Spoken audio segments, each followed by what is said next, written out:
성경석 제국 이야기에 대해서 오늘 약 6주간 이렇게 할 건데요.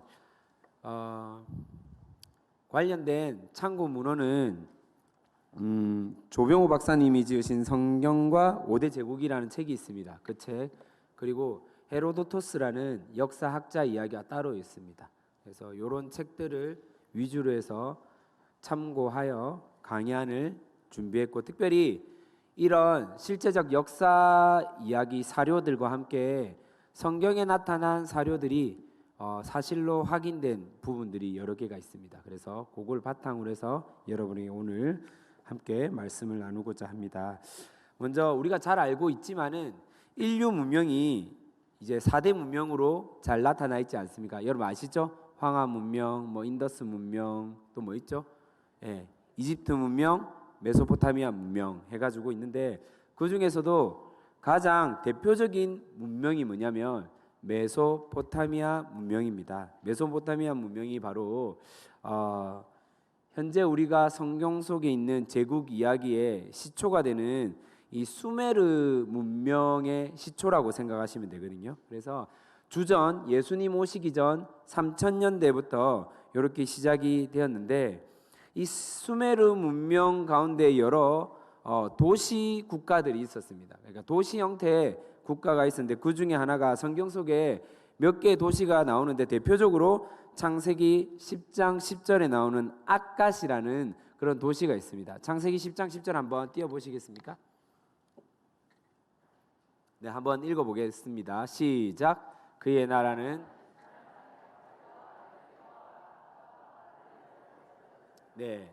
자, 여기 보면요, 여러 지명들이 나오는데 바벨도 나오고 에렉도 나오고 아갓도 나오고, 그 중에 하나가 바로 이 수메르 문명 발생 근원지 도시 중에 하나인 아갓이라는 도시가 있죠. 그래서 이런 도시들 중심으로 해서 문명들이 발달하기 시작합니다. 그리고 수메르 문명, 수메르인들이 문화를 만들어서 살아가는 그런 도시 형태의 국가가 만들어지고, 이어서 약 500년 뒤에는 아카드라는 이 나라가 만들어지면서 쿠티움 족속에게 멸망을 당하게 됩니다. 그러니까 원래 수메르 문명이 만들어지면서 원래 그 문명의 사람들이 계속해서 이어져 나가는데, 결국은 쿠티움 족속에게 멸망을 당하다가 다시 되찾게 되는데, 이제 우루라는 왕조가 나타나게 됩니다. 이때 이제 수메르 문명이 다시 한 번 더 회복되지만은 사실은 이때가 마지막 왕조입니다. 그래서 결국은요, 수메르 마지막 왕조가 다시 한 번 더 우루 제3왕조에 의해서 나타나고 다시 아모르 족속에게 멸망을 당하게 되는데, 이 아모리 족속이 다음 주 시간에 공부할 바벨론의 시초라고 생각하시면 됩니다. 바벨론 제국의 시초라고 생각하시면 됩니다. 바벨론은 우리가 잘 알고 있는데, 우리가 지금 성경에 나타난 바벨론은 신바벨론입니다. 구바벨론은 참고로 우리가 중고등학교 때 배웠던 함부라비 법전 아십니까? 그 함부라비 관련한 그 왕조가 바로 구바벨론입니다. 그래서 그런 부분에 대해서 다음 주에 다시 계속해서 이어서 저희가 한번 공부를 해보도록 하겠습니다. 그리고 결국은요, 이 수메르 문명 이 물러나고 다시 아모리 족속이 이제 물러나게 되는데, 아모리 족속은 뭐냐면요, 히타이트 제국을 만든 그런 근원이 되거든요. 히타이트 제국도 결국은 멸망하게 되는데, 결국은 이런 여러 가지 족속과 문명들이 계속 나타나고 없어지고 사라지고 하다가 최초에 오늘날 국가 형태를 만든 나라가 뭐냐면, 오늘 함께 우리가 배울 아시리아, 아수르, 성경에는 아수르라고 되어 있고요, 실제로 역사 사료집에는 아시리아로 되어 있습니다. 아시리아, 똑같은 말입니다. 헷갈리지 않기를 바랍니다. 그래서 약 주전 12세기경에 이렇게 이제 나타나게 됩니다. 그래서 이제 아수르에 대해서 오늘 전체적으로 이제 구체적으로는 살펴보기가 좀 힘들고요, 전체적으로 한번 쭉 훑어서 이야기를 할 텐데, 메소포타미아 문명과 애굽 문명을 우리가 합쳐서 뭐라고 하냐면 오리엔트 문명이라고 합니다. 오리엔트 문명. 헬라 문명이, 그러니까 헬레니즘이 나타나기 전까지 계속해서 일어난 문명을 이제 오리엔트 문명이라고 하는데, 이 문명의 전체적인 관점에 대해서 우리가 바라보면서 하나씩 이야기를 하고자 합니다. 밑에 보면 표가 나와 있죠. 성경 역사서와 주변국과 현재 국가에 돼 있죠. 그래서 성경 역사서에 11기하가 돼 있는데, 이제 주변국을 보면 아시리아, 아수르입니다. 아수르. 성경에 나타나는 단어 아수르고, 현재 나라는 시리아입니다. 이게 정확하게 경계가 과거에 있는 나라가 지금 오늘날 이 나라다라고 정확하게 말하기는 사실은 어렵고요. 대략적인 나라를 말하는 겁니다. 대략적으로. 그다음에 역대하에 나타난 이제 주변국은 애굽을 말하고, 현재 국가로는 우리가 잘 알고 있는 이집트, 그리고 에스라에 나타난 주변국은요 바벨로니아, 똑같은 말입니다. 현재 국가로는 이라크고요. 그다음에 느헤미야, 이제 메데바사가 뭐냐면 페르시아입니다. 메데라는 나라와 바사라는 나라가 합해진 나라거든요. 메데와 바사. 그래서 이걸 페르시아라 그러는데, 이제 현재 국가로는 이란이고요. 그다음에 에스더에 나타난 주변국은 헬라, 오늘날에는 그리스라고 생각하시면 됩니다. 그리고 마지막 이제 로마, 이제 이탈리아 및 터키. 성경에는 뭐 로마에 관련돼서 신약에 여러 번 언급이 되어 있죠. 그래서 이렇게 전체적인 개요를 좀 여러분들이 알면 좋겠다 싶어서 말씀을 드렸고요. 오늘 아수르에 이어서 바벨론, 그리고 페르시아, 헬라, 로마, 이런 식으로 한번 이야기를 해보도록 하겠습니다. 자, 오리엔트의 통일과 혼합 정책의 아수르라는 주제입니다. 먼저 아수르가 어디 사람이냐? 창세기 10장 22절에 나와 있습니다. 아수르라는 민족이 어디서 나타나느냐? 한번 함께 읽어보겠습니다. 시작. 네, 분명히 나와 있죠. 노아의 후예들 중에 셈의 아들들이 있는데, 그 중에 엘람과 아수르와 아르박삭과 룻과 아라미오라고 되어 있습니다. 그러니까 결국은요, 아수르도 어디서부터 시초가 됐냐면 노아 후예들이죠. 노아의 아들 셈의 이제 아들들에서 시작이 되었다라는 것입니다. 그래서 이 아수르 민족이 만들어졌고, 아수르란 나라가 사실은 동일하게 도시 형태의 국가였습니다. 도시 형태의 국가였는데, 수도가 어디냐면요, 니네베 나와 있죠. 니네베. 성경에는 뭘로 되어 있을까요? 요나서에 자주 나오는 도시입니다. 예, 니느웨입니다. 니느웨. 그래서 니네베는 곧 뭐라고요? 니느웨. 우리가 일반적인 역사 공부를 할 때는 니느웨라는 단어를 안 쓰고 니네베라는 단어를 쓴다는 겁니다. 그렇게 이해를 하시면 좋을 것 같습니다. 그래서 명칭이 티그리스강 상류 지역을 일컫는 말이고요. 고대 도시 아수르에서 유래되었다. 이제 역사는요, 주전 2400년부터 609년, 1200년경부터 520년 동안 메소포타미아 지배를 하였고, 주전 8세기경 광대한 제국을 이루었습니다. 조금 전에도 언급하였지만은 오리엔트 지역을 최초로 통일한 나라를 넘어선 나라가 나라를 점령하고 계속해서 확장하는 것을 뭐라고 하냐면 제국이라고 해요. 예, 그러니까 최초의 제국이 어디냐고 질문을 하면 우리는 뭐라고 대답하냐면 아수르라고 대답하시면 됩니다. 이해가 되시죠?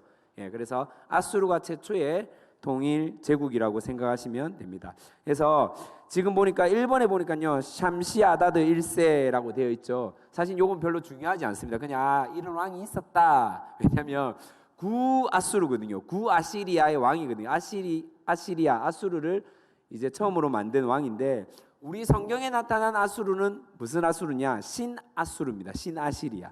그러니까 성경에 나타난 아수르를 말하고 있습니다. 그래서 오늘은 신아시리아 중심으로 해서 여러분과 함께 이렇게 또 연구를 한번 해보도록 하겠습니다. 먼저 중요합니다. 살만에셀 3세라는 왕이 나타나는데, 사실은 이 왕은요, 성경에는 안 나옵니다. 성경에 안 나오는데 어디에 나오냐면요, 고고학자들 중에 가장 가치 있는 역사 자료가 몇 가지 있습니다. 그 중에 아수르 하면 절대 빠질 수 없는 자료가 뭐냐면요, 오벨리스크라는 이 뭐라고 해야 될까요? 석탑 같은 뭐 우리나라로 치면 석탑이거든요. 석탑. 그래서 블랙 오벨리스크라는 것이 있는데, 여기에 이제 살만에셀 왕이 등장을 합니다. 제가 사진을 준비했는데 한번 띄워주시면 감사하겠습니다. 네. 블랙 오벨리스크 사진 한번 띄워주십시오. 방송실 준비 안 됐습니까? 네, 저렇게 생겼습니다. 자, 보시면요, 조금 흐릿한데 여러분 지금 자세히 보면요, 저기 그림이 새겨져 있거든요. 그림이 새겨져 있죠. 그러니까 밑에서부터 1단, 2단, 3단, 4단, 5단의 그림 모양으로 새겨져 있습니다. 근데 저 그림이 무엇을 나타내냐면 북이스라엘 왕 예후라는 왕이 있었습니다. 여러분 아시죠? 예, 예후 왕이 당대 주변국에서도 가장 강력한 이 제국주의를 펼쳤던 왕, 당시에 살만에셀 3세 왕에게 조공을 하는 장면이 그림으로 만들어져 있는 게 바로 이 블랙 오벨리스크라는 겁니다. 조금 이해가 되십니까? 그래서 역사학적으로 아주 중요한 자료고요. 참고로 영국에 있는 대형박물관에 현재 보유하고 있습니다. 예, 여러분 영국 갈 일 있으면 꼭 한번 보시고 사진 찍어서 저한테 한번 보여주시면 참 감사하겠습니다. 북이스라엘 왕 예후가요, 누구냐면 바로 원래 장관이었다가 엘리사 제자로부터 이제 기름 부음을 받거든요. 그리고 왕이 됩니다. 10대 왕이 되었는데 사실은요, 북이스라엘 왕 중에 전부 다 악한 왕이지 않습니까? 여러분 알다시피. 그럼에도 불구하고 그래도 조금 선한 왕의 가능성이 가장 있는 왕을 한 명 뽑으라고 하면 누구를 뽑냐면 바로 예후를 뽑습니다. 예후가 나름 북이스라엘을 개혁한 왕 중에 한 명이었거든요. 예, 그래서 이 왕이 나름대로 북이스라엘을 막 이렇게 산당도 없애고 막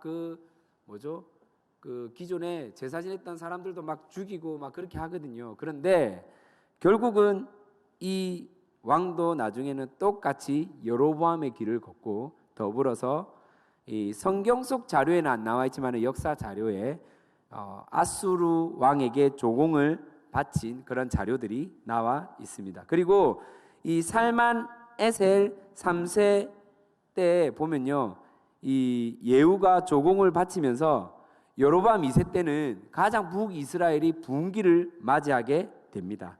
예, 가장 큰 분기를 맞이하게 되고, 동일하게 아수르도 계속해서 영토를 확장하는 기회로 삼게 됩니다. 그래서 살만에셀 3세가 사실은 신아시리아를 처음으로 이렇게 국가다운 국가를 만들어간 장본인이다라고 생각을 하시면 여러분들이 아수르라는 나라를 이해하는 데 좀 도움이 될 것 같습니다. 그리고 이제 아수르에 있어서 가장 중요한 왕 한 명을 뽑으라고 하면 바로 이 두 번째 왕인데 디글랏 빌레셀 3세 왕입니다.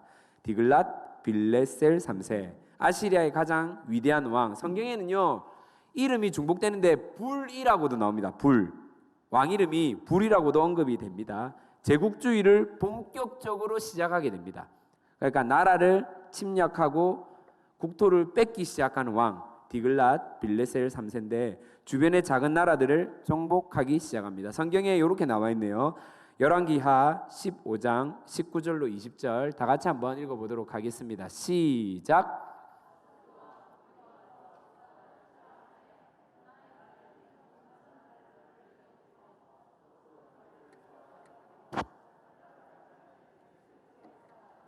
(20절)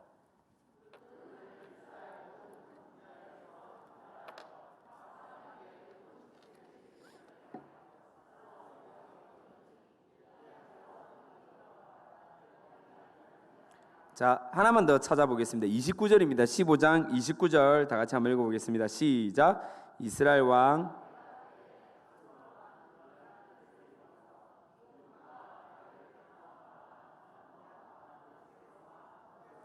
길르앗과 갈릴리와 납달리 온 땅을 점령하고 그 백성을 사로잡아 아수르로 옮겼더라 되어 있죠. 자, 좀 전에 우리가 읽었던 19절에 나온 불, 19절 한번 띄워주실래요? 불, 왕, 하늘에 떨어지는 불, 그 불이 아닙니다. 사람 이름입니다. 불.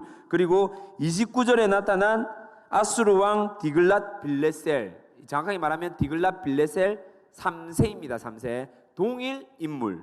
이해되시죠? 동일 인물입니다, 여러분. 다른 인물이 아니라 동일 인물입니다. 그래서 이때부터 제국주의가 본격적으로 일어납니다. 아수르의 제국주의.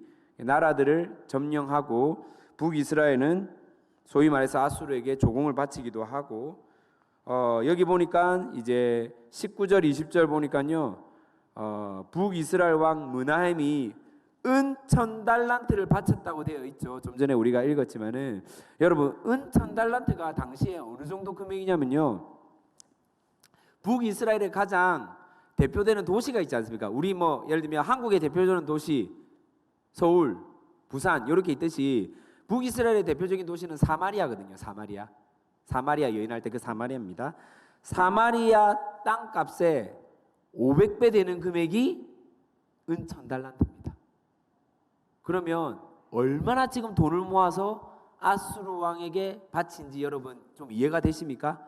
아수르가 얼마나 두려운 존재라는 것이 좀 이해가 되세요? 예. 그러다 보니까 이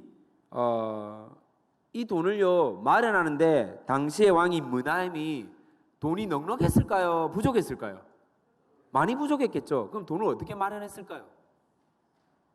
돈을 마련해서 은 1000달란트를 줬을 거 아니에요, 아수르 왕에게. 그렇죠?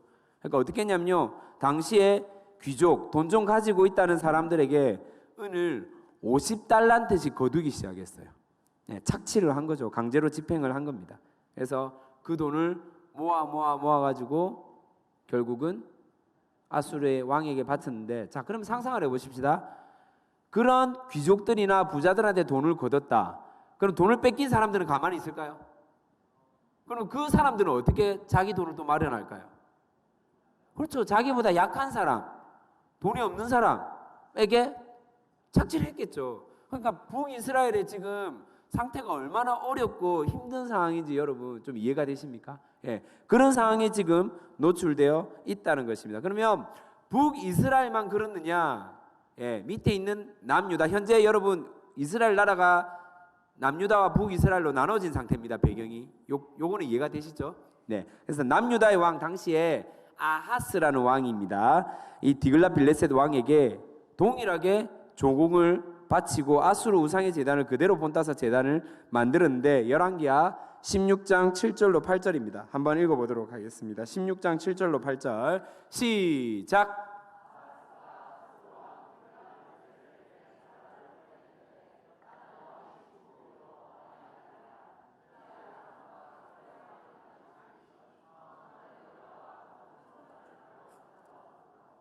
아하스가 여호와의 성전과 8절입니다. 시작. 아하스가 왕궁 곳간에 있는 은금을 내어다가,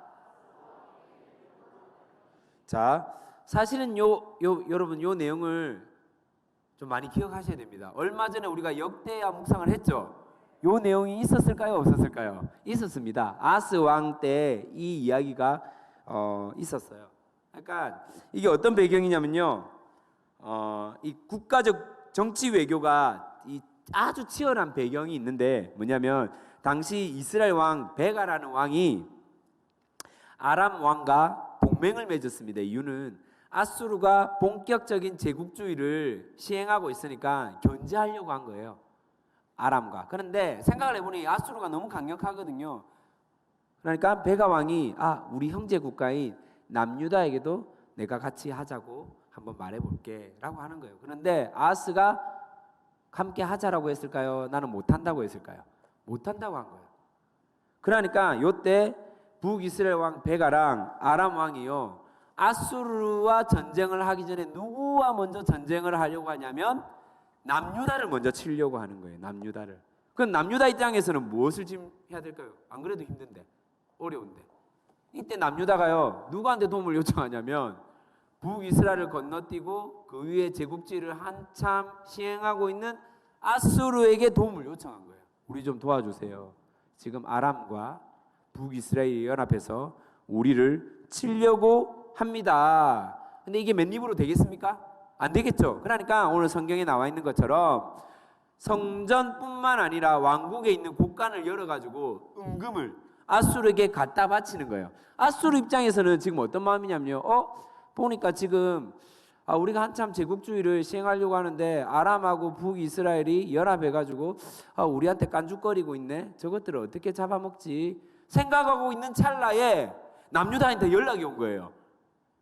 이해가 되시죠? 아람이랑 북이스라엘이 우리를 치려고 하는데 도와주세요. 아이고 옳다구나. 언제 한번 내가 저 녀석들을 내버려 두지 않으려고 했는데 잘 됐다. 이제 빌미가 된 거예요.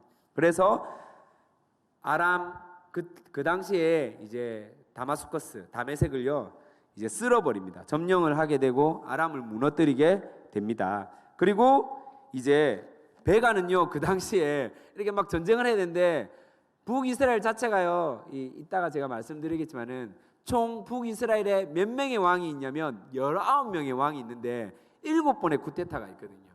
왕조가 몇 번 바뀐단 말이에요. 7번이 바뀐다. 19명 왕 중에. 이해되시죠? 그러니까 베가도 쿠데타에 의해서 죽임을 당하게 되었고 당시에 누가 왕이 되었냐면 호세아가 왕이 된 상황이었습니다. 그래서요 아하스는요 이 왕의 곳간과 성전의 곳간을 열어서 아수르에게 바치고 아수르는 아이고 좋네 아람 점령하게 되고 그냥 거의 손 안 대고 고품격이죠. 그리고 뭐라고 하냐면 남유다에게 행사하기 시작하는 거예요. 이제 남유다를 간접 통치를 하려고 행사하기 시작하는 거죠.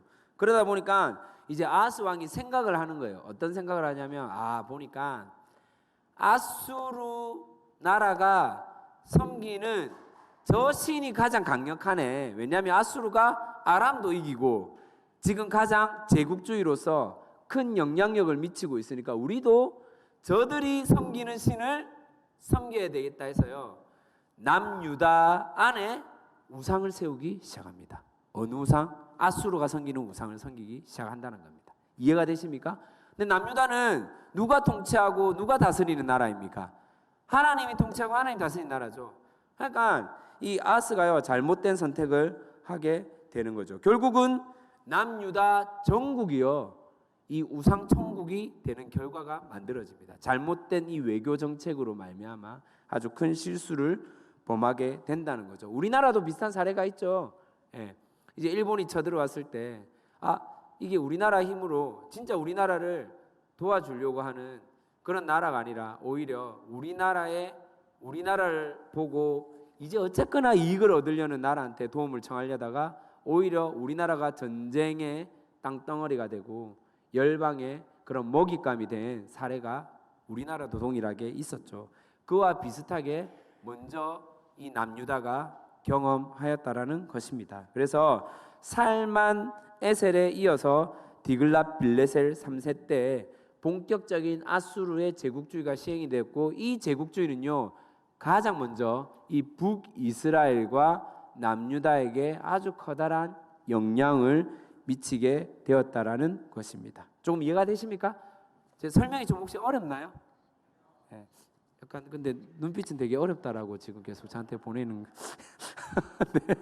네. 안 되는데 쉬워야 되는데 되게 쉬운게 한데 자 아무튼 그렇습니다. 그리고 이어서 이 디글랏 빌레셀 3세에 이어서 살만 에셀 5세가 등장합니다. 이 왕은요 북이스라엘 침공 당시에 이스라엘 정복 직전 사망하게 됩니다. 북이스라엘이요 애국가 아수르에게 조공을 바치다가 아수르에게만 조공을 끊게 되거든요. 지금 이해가 되세요? 그러니까 북이스라엘에게 영향을 준 그러니까 강력하게 행사를 한 나라가 두 개 나라가 있었는데 그 중에 하나가 아수르고 그 중에 하나가 애굽 나라였는데 이 조공을 동시에 바치니까 부담스러울까요? 안 부담스러울까요? 계속 조공 바치니까 부담스럽지 않습니까? 그러다 보니까 이제 한 나라를 선택하는데 잘못된 또 선택을 하게 된 거죠. 아수르에게 조공을 끊게 되었습니다. 그래서요 이 이스라엘을 침공하려고 한 나라가 바로 살만 에셀 5세인데 직전에 이제 사망하게 되고요. 결국은 그의 아들 사르곤 2세가 등장합니다. 사르곤 2세가 3년 만에 북이스라엘을 이렇게 감싸고 있다가 결국은요 북이스라엘을 우리가 잘 알고 있듯이 주전 722년에 멸망시키게 됩니다. 열왕기하 한번 찾아보겠습니다. 17장 4절 5절입니다. 열왕기하 17장 4절 5절 시작.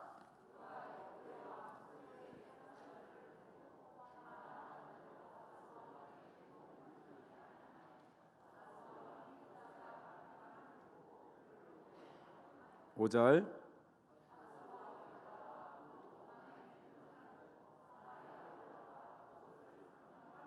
예, 3년간 애워쌌더라 되어 있죠. 그러니까 애굽 왕 소에게는 바쳤는데 지금 아수르 왕에게 바쳤다 안 바쳤다? 안 바쳤다는 거예요. 그러니까 아수르 왕 입장에서는 아수르가 지금도 애굽보다 더 강력한 영향력을 미치고 있었고 훨씬 더 강력한 군사력을 갖고 있는데 이제 기분 나쁜 거죠. 애굽보다 못한가? 이런 생각이 들었겠죠.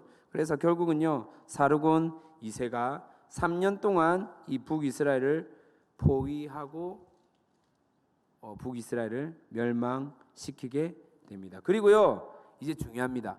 공포정치를 하는데 공포정치가 뭐냐면 강제로 이 북이스라엘 사람들을요 이주시킵니다.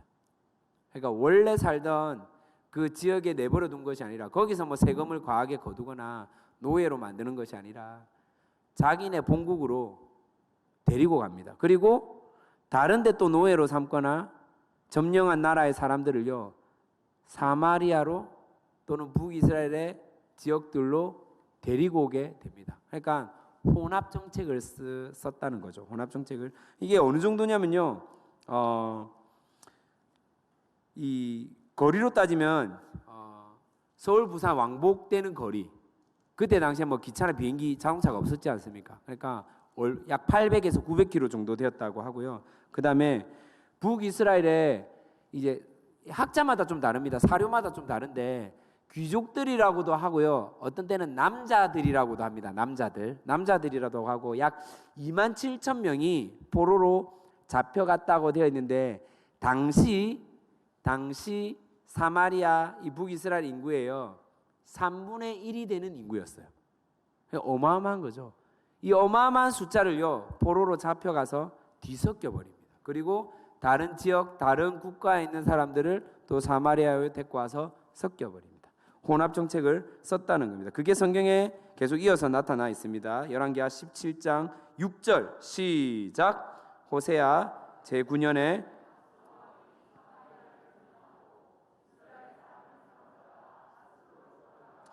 고산 강가에 있는 할라와 지금요 이 메대가 어디 지역이냐면 이 아수르 제국 중에서도 거의 동쪽 지역이거든요. 아까 좀 말했죠. 거리가 약 800에서 900km 정도 되는 거리가 된다고.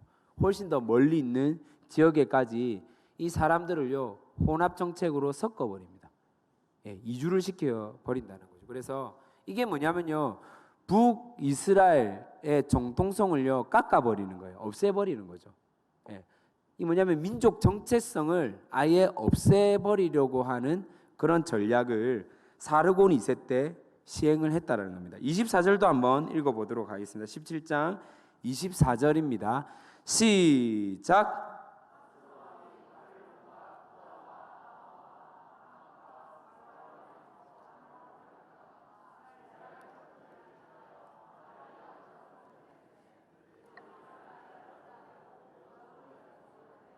네, 그렇죠. 이스라엘 백성들을 사로잡아서 다른 지역에 놓아두고 또 다른 지역에 있는 사람들을 사마리아 북이스라엘에 있는 사람 동네에다가 이제 데리고 왔다는 것은 뭐냐면 결국 그들이요 10년이 지나고 20년이 지나면 사람들이 섞여버리겠죠. 이해되시죠? 그래서 그들의 정통성이 점점 없어지게끔 만든 그런 정책을 썼던 나라가 바로 어떤 나라냐? 아수르. 어느 왕요? 어느 나라? 어느 왕? 왕 이름이 사르곤 2세 때 이 정책을 썼다는 것을 여러분들이 꼭 기억을 해주시기를 바랍니다. 그리고 또 우리가 익숙한 왕이 또 등장합니다. 산헤립 왕. 여러분 언제 이 왕의 이름을 들어보셨습니까? 네? 남유다 왕 누구죠? 히스기야 왕 때 산헤립 왕 안 들어보셨습니까? 들어보셨죠? 이 사네림은요 사르곤 2세의 아들인데 아시리아의 수도를요 이제 본격적으로 우리가 배웠던 니느웨로 옮기게 되었고 유다를 침략한 후에 침략을 했지만은 점령을 하지 못해서 포기하게 됩니다. 포기한 이유가 뭐냐면요. 또 이사야 37장 17절로 20절에 나와 있는데 사실은 15절부터 20절까지가 이 히스기야의 기도거든요. 기도의 내용이거든요. 근데 17절부터 20절까지만 한번 다 같이 읽어보도록 하겠습니다. 시작.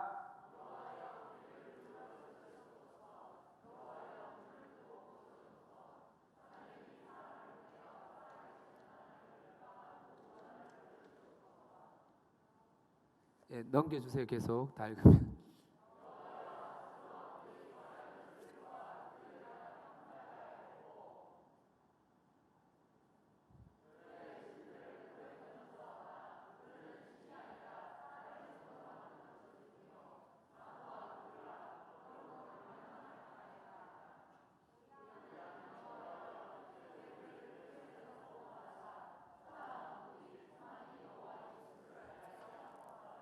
네, 자 포위를 당했습니다. 산헤립으로부터 포위를 당했는데 산헤립의 가장 유명한 장수 3명이 있었는데 그 중에서도 정말로 이 남유다 점령을 위해서 침략을 위해서 솔선수범한 왕이 있습니다. 혹시 누군지 아십니까?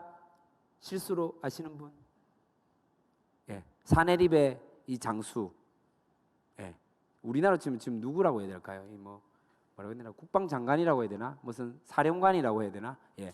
랍사게라는 장수가 있었어요. 들어보셨어요? 예. 랍사게가 이제 막 사네립의 왕의 명령을 이제 들어서 막 이 남유다를 저주를 합니다. 막 히스기야를 막 저주를 합니다. 그러니까 히스기야가요 너무 마음이 아파가지고 하나님 앞에 막 기도를 합니다. 예. 결론은 하나님이 우리나라의 주인이고 이 백성의 주인입니다. 지켜주십시오, 도와주십시오 라는 내용이죠. 결국은요 북이스라엘에 이어 남유다도 이 풍전등화 같은 그런 위험 가운데 노출되었지만은 하나님의 보호 가운데 아수르의 침공을 막아서게 됩니다. 이때 당시에 이 예루살렘 이 성을요 둘러싼 아수르의 군사가 몇 명이냐고, 이거는 성경에도 똑같고요 일반 역사 사료에도 똑같습니다. 18만 5천 명입니다. 여러분 18만 5천 명이 어느 정도인지 지금 감이 안 오시는데 우리나라 지금 군인이 몇 명인지 아십니까? 60만 명이에요. 60만 좀 못되거든요. 60만 명이라고 하는데 3분의 1이에요. 3분의 1. 어마어마한 숫자예요. 진짜 어마어마한 숫자가 예루살렘 성을 보였는데 여러분 예루살렘 성이요 그렇게 안 커요. 그렇게 생각보다 안 크거든요. 예, 물론 사람들이 살 수 있는 마을도 있고 한데 18만 5천 명이 둘러쌌다는 것은 뭐냐면요 언제 어떻게 무너질지 모르는 그런 상황이에요. 그런 상황인데 이제 요때 히스기야가 여러 가지 이제 방어 전략을 몇 개 쓴 것 중에 하나가 뭐냐면 이 수로를 만들거든요. 이 역대하 묵상 집에도 나왔었어요. 수로를 만들어요. 히스기야 터널이라고 요쪽에서 뚫어가지고 반대쪽에서 또 요쪽에서 뚫어가지고 서로 이렇게 파가지고 딱 맞췄는데 서로 막 글이 있거든요. 서로 차이가 50cm도 안 나가지고 서로 이렇게 들으면서 이렇게 팠을 때 감격스러웠다는 그런 이야기가 있는데 실제로 높이가 60cm에서 약 150cm 정도고 폭은 한 사람 딱 들어갈 만한 폭이에요. 걸어서 한 20분 정도. 예, 제가 올 2월에 거기에 갔다 왔거든요. 예, 비가 오는데 물은 어느 정도 차이냐면 무릎에서 약 허벅지 정도. 그래서 보통 사람들이 반바지 입고 이렇게 걸어 다닐 수 있을 정도로. 그래 마지막에 입구에서 들어가면 출구가 어디로 나오냐면 실로암 못으로 나와요. 실로암 못으로. 예, 그래서 여기 수로가 딱 만들어져 있는데 비가 오면요 이 정말로 과학적으로 만든 게 히스기야가 비가 오면 물이 자동적으로 이 수로로 들어갈 수 있게끔 만든 시스템을 만들어서 그 당시에 대단해요. 그래서 물에 대해서 이렇게 적군이 물을 못 마시게끔 하고 오히려 또 예루살렘 성에 사는 이스라엘 백성들이 물에 대해서 부족함이 없도록 이렇게 만든 수로가 히스기야 터널, 세계 최초의 터널이에요. 세계 최초의 터널인데 그렇게 만들었었습니다. 아무튼 그때 이 아수르의 침공 때 만든 여러 가지 이 결과물들 중에 하나죠. 히스기야 터널은. 하여튼 이런 사건 중에서 둘러싸고 있는데 이제 더 이상 막을 힘도 없고 버틸 힘도 없을 때 히스기야의 기도에 응답하신 하나님께서요, 이 18만 5천 명에 되는 아수르 군사들이 하루아침에 다 죽게 됩니다. 하루아침에 다 죽게 됩니다. 뭐 학자들마다 좀 차이가 나는데 그때 당시에 뭐 페스트라는 전염병에 의해서 아수르 군사들이 다 죽었다라고 이야기를 하는 경우도 있고, 또 어떤 전염병 때문에 죽었다라고 이야기하는데, 아수르, 그러니까 좀 전에도 말씀드렸지만 지금 당시에 아수르가요, 지금 어느 나라라고 아까 제가 서두에 설명드렸죠? 혹시 기억하십니까? 앞에 표를 보시면 나와 있습니다. 아수르는 지금 어느 나라의 시리아. 시리아의 역사 사료에 보면요, 이 이야기가 있을까요, 없을까요? 있어요. 있는데 뭐라고 설명되어 있냐면 히스기야가 재물을 주어서 돌아갔다라고 설명되어 있어요. 왜 그런지 아시겠죠? 왜냐하면 각 나라의 역사 자료들은요, 자기네 나라에 대해서 피해를 입거나 이렇게 이제 불리한 상황이 돼서 올바르게 역사적 자료로 기록되지 않거든요. 이해가 되시죠, 여러분? 그래서 근데 뭐 헤로도토스나 이렇게 성경의 이야기를 보면요, 정확하게 하루아침에 어떤 이유인지 모르겠지만은 갑자기 아수르 제국의 그 위용을 떨치던 군사들 18만 5천 명이요, 하루아침에 죽게 되었다라고 기록이 되어 있습니다. 일반 사람들은 사실 이런 걸 믿을 수 있을까요, 없을까요? 당연히 못 믿겠죠. 네, 하나님의 역사를 경험하고 믿는 성도들은 진짜 하나님이 일하신다는 사실을 알게 되는 거죠. 여러분 그렇지 않습니까? 그래서 다음 주에 저희가 또 배우겠지만은 이런 사건과, 왜냐하면 아수르를 막아선 나라가 당시에는 없었거든요. 아수르가 침략한다 그러면 당연히 다 그 나라들은 점령을 당한 게 기정사실인데 남유다가 거의 유일무이하게 막아낸 것입니다. 그러면 주변 국가들에게 소문이 날까요, 소문이 안 날까요? 나죠, 당연히. 왜냐하면 제국주의를 막 펼치고 있는 나라인데. 그러니까 그때 당시에 신흥 강국인 바벨론에, 그때 당시에는 왕은 아닌데 이제 뭐라고 돼요? 책사 사신처럼 와가지고 이제 막 히스기야한테 막 얘기를 합니다. 어떻게 막았었습니까? 뭐 하나님의 역사와 이렇게 하고 막 자랑을 합니다. 성전에 막 이 금은 보화를 막 자랑하고 방패가 몇 개가 있고 이렇게 자랑을 하면서 하나님이 또 노하세요. 니 왜 이래? 내가 너희들을 지켜준데 왜 네가 한 것처럼 또 이렇게 귀한 물건들을 함부로 이방 민족한테 보여주냐, 이렇게 막 질책을 하게 되거든요. 그리고 히스기야가 나중에 심판을 받게 되는 뭐 이런 이야기들이 있어요. 이렇게 또 연결이 되는데, 무튼 이때 당시에 히스기야 때 아수르의 군사를 막아선 이야기가 바로 아수르 왕인 산헤립 왕입니다. 산헤립 왕, 성경에 나와 있습니다. 여러분 기억하시면 좋겠습니다. 자, 한번 보겠습니다. 열왕기하 19장 35절입니다. 열왕기하 19장 35절에 정확하게 나와 있습니다. 제 이야기가 아니고 한 절이니까 다 같이 한번 읽어보겠습니다. 시작.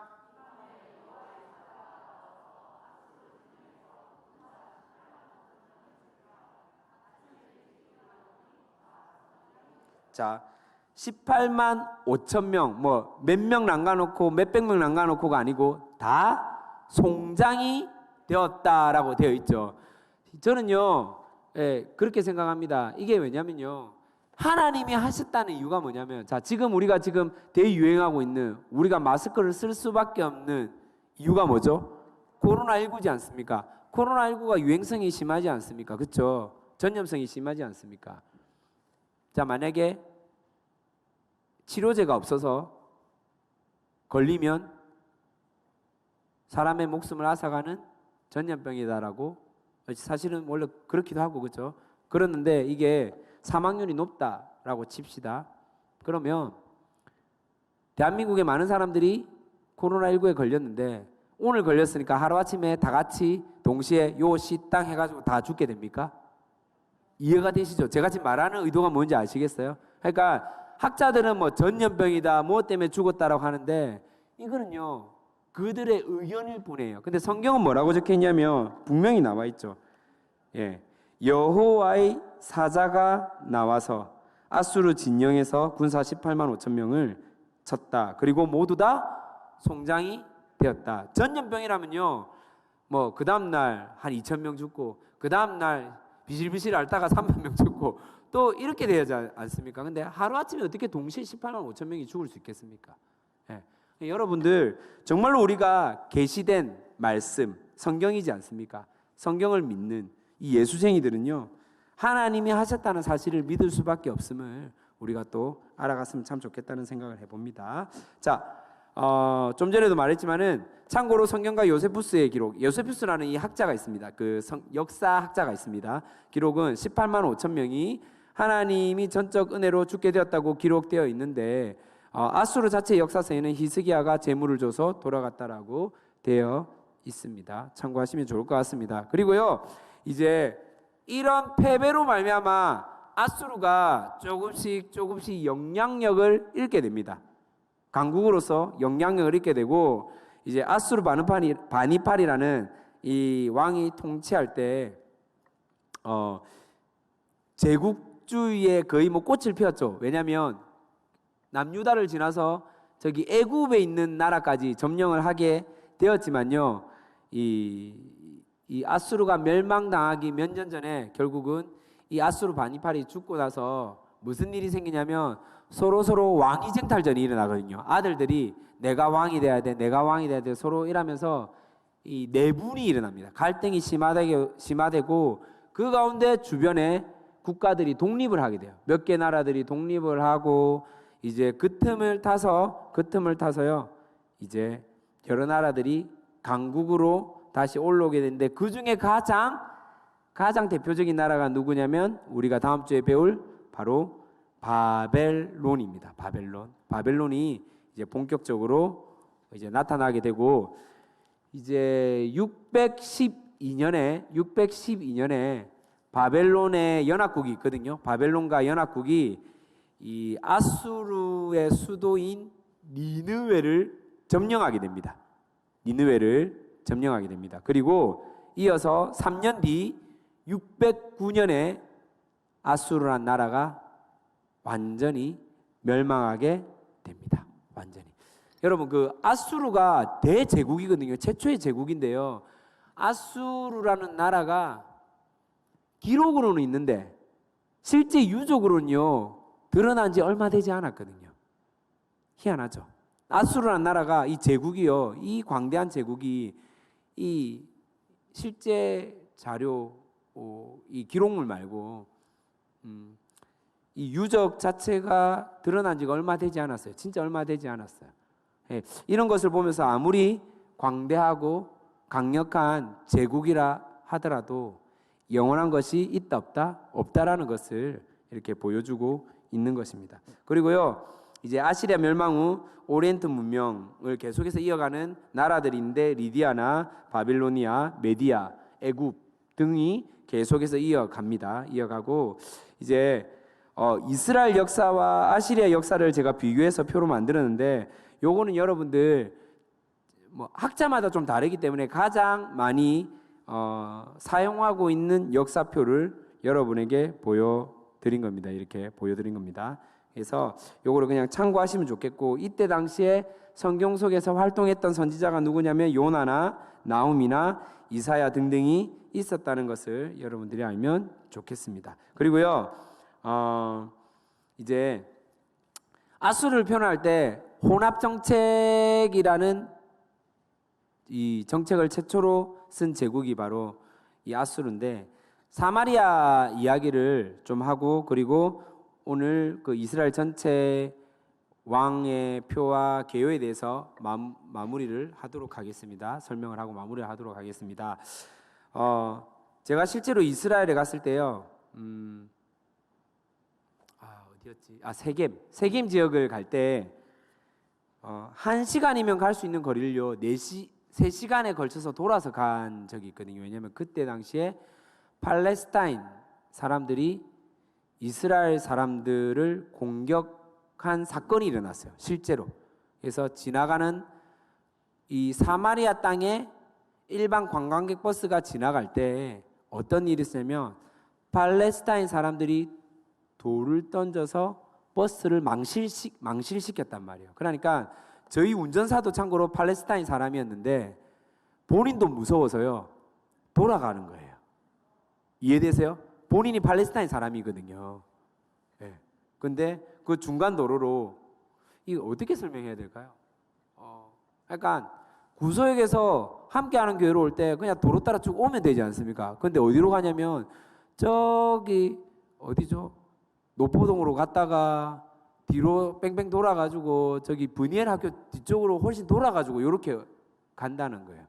그러니까 사마리아 사람들은 참고로 이 본 이스라엘 사람에 대해서 엄청난 반감을 가지고 있고 또한 이스라엘 사람도 사마리아인에 대해서 뭐라고 해야 될까요? 상종하는 걸 엄청 싫어해요.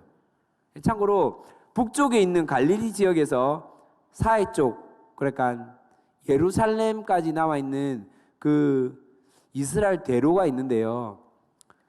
정통 이스라엘인들은 절대 이 대로를 이용하지 않아요. 왠 줄 알아요? 이 대로를 지나가는 지역 중에 하나가 사마리아 도시가 있거든요. 그러니까요, 그들 도시에 발도 섞이기 싫다 해서 절대 거기에 가지를 않습니다. 돌아서 이렇게 이동을 합니다. 너무 신기하죠. 네, 웃긴 거는 왜냐하면 이스라엘 사람들이 생각할 때 이들은 이미 외국인과 피가 섞여 있고 온전한 이스라엘인이라고 여기지 않는 그런 사고가 있거든요. 근데 이게 어디까지 지금 영향이 됐냐면 오늘날까지 영향이 된 거예요. 왜냐? 나중에 저희가 5주차나 6주차 로마 이야기를 할 건데 로마 때 유다에서 독립을 로마가 이제 전 세계를 점령할 때 이스라엘에서 막 독립을 해가지고 나름대로 막 전투를 치르는데 그때 당시에 로마의 황제가 누구냐면 하드리아누스였는데 하드리아누스가 군사를 막 보내요. 장수를 보내가지고 빨리 지금 이스라엘을 점령하고 처리해 이렇게 하는데 그 장수까지도 죽여버리는 거예요. 이스라엘에서. 그래서 하드리아누스가 너무 화가 나가지고 본인이 직접 군사를 끌고 이스라엘을 침략하게 돼요. 침공을 하게 돼요. 그리고 다 점령하게 돼요.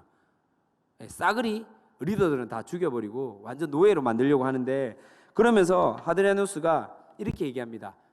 신하들한테 이 이스라엘 사람들이 가장 무서워하고 두려워하는 게 뭐야? 알아봐. 이렇게 하거든요. 그러니까 막 그때 알아보기 시작해요.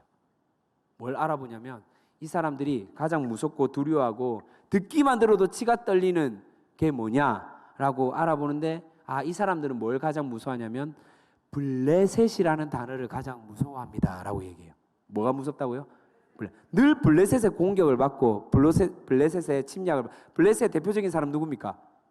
다윗과 싸운 골리앗이죠. 그래서 그런 사람들이 이제 있으니까요. 하드리아누스가 듣고 나서 뭐라고 하냐면 좋아. 그러면 지금부터 이스라엘이라는 지명을 절대 못 쓰게 하고 나라 이름을 바꿀 거야. 뭘로 바꾸느냐? 블레셋이라고 나라를 바꾸는 거예요. 이름을. 이해되십니까? 오늘날 블레셋이 영어로 뭔지 압니까? 팔레스타인이에요. 이해가 되시죠? 그래서요. 본 이스라엘 사람들은 팔레스타인 단어 자체를 너무너무 싫어해요. 지금도 팔레스타인 지역과 이스라엘 지역이 서로 한 나라 안에 이 세 개 민족이 섞여 있거든요. 지금 이스라엘은 되게 특이한 나라예요. 가보면 아무튼 이런 역사적 이 배경과 되게 특수한 상황들이 있는데 그 가운데서 이스라엘 사람들이 절대 섞이지 않으려고 하는 그 정통성을 지키려고 하는 게 뭐냐면 사마리아 사람과 끝까지 함께 하지 않으려고 하는 그런 특징이 있다는 사실을 여러분들이 꼭 기억했으면 좋겠습니다. 자, 오늘 아수르라는 제국을 통해서 우리가 좀 함께 나누고 싶은 것은 뭐냐면 그거 전에 먼저 요걸 좀 이야기하겠습니다. 이스라엘에 대해서 먼저 하나만 짚고 마무리를 하도록 하겠습니다.